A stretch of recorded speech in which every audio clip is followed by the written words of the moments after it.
Welcome to Creeped Out, a channel dedicated to scary stories. Some are true, some are from the imagination, some are from your dreams, others are from your nightmares.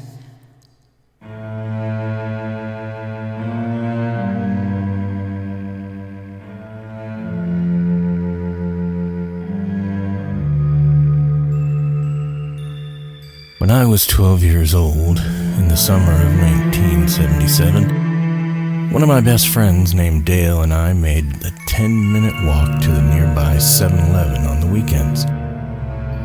On one such hot Florida evening, we made the short trek to the convenience store at around 10 p.m.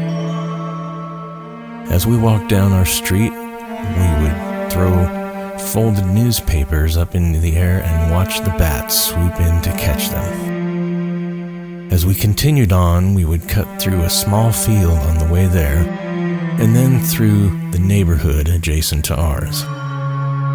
As we approached the store from the field behind it and stepped up onto the walkway, I saw out of the corner of my eye what appeared to be an axe handle and a creepy-looking shirtless guy with neck-length, stringy blonde hair smoking a cigarette.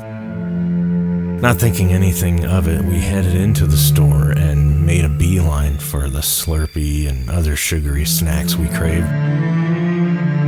After a little bit of pinball and perusing the comic book rack, we left with our goodies to head back to my house since Dale was going to stay the night because my older brother was throwing a "my parents aren't home" party, and we knew there would be girls there.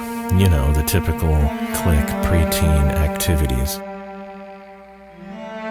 As we stepped off of the store's patio, I noticed that the axe handle and the creepy-looking guy were gone.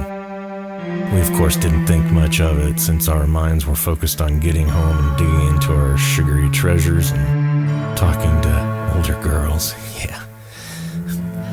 Oh, how worldly we were. We eventually stepped out onto the street that was across from my street and began the last 3-minute leg of our journey. At about a third of the way, I got one of those eerie vibes you get when you feel someone staring at you from behind. So I turned around to see the stringy-haired creep from earlier standing under the streetlight, holding the axe handle that I saw earlier. But now in the yellowish streetlights, I could see that it was actually a full-on axe, blade and all. The sight was reminiscent of an 80s horror movie. I asked Dale if he saw the guy. He said, yeah. I said, do you see the axe he's holding? And again, he said, yeah, so what? We both looked back and stopped to get a better look, and I asked, what do you think he's doing? Do you think he's following us? He says, nah, and proceeds to yell some profanities at the guy. Suddenly, the creep breaks into a full-on sprint towards us, axe in hand.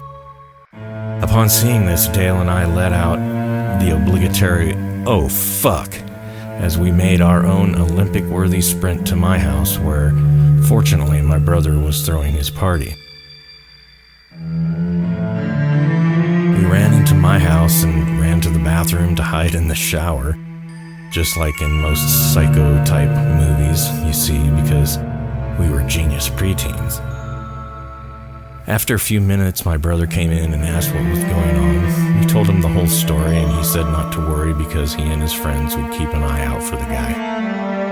Of course, this didn't do much to calm our fears, so consequently we didn't get much sleep that night. Fortunately, we never saw that weirdo again, but for many years after, we were more aware of what was out there in the shadows.